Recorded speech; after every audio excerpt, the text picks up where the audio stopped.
Nimalar qildinglar, nima bo'ldi?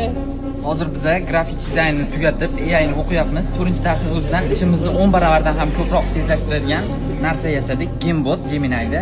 Hozir sizga buni bitta ishlatib ko'rsatib beraman. Bo'ldi. Misol uchun Nima ish qiladi bu? Pinterestdan rasm olamiz. Xo'p. Rasmni yuklaymiz. Keyin o'zimizga kerakli bo'lgan odamning rasmini olamiz. Xo'p. Buni ham Ikkovinglar birga yasadinglar. Ha, ikkovimiz birgalikda yasadik.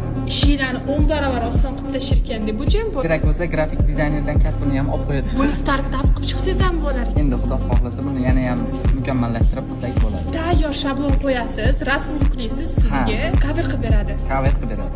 Zo'r, generatsiya qilyapti. Hozir ko'ramiz, o'xshata olarmikan, yo'q o'xshata olmasmikan.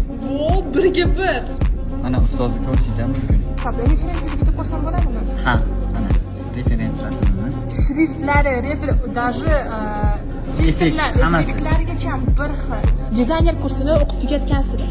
Ha, dizayn kursini o'qib tugatdik. Hozir prompt engineering o'qiyapmiz. Zo'r. 4-darsni o'zida shunaqa kreativniy ishligini 10 baravar oson qiladigan Gamebot yasashibdi. Agar sizlar ham sun'iy intellekt o'rganish orqali ishingizni 10 baravardan ziyod osonlashtirmoqchi bo'lsangiz, kommentariyaga AI so'zini yozib qoldiring. Najot ta'lim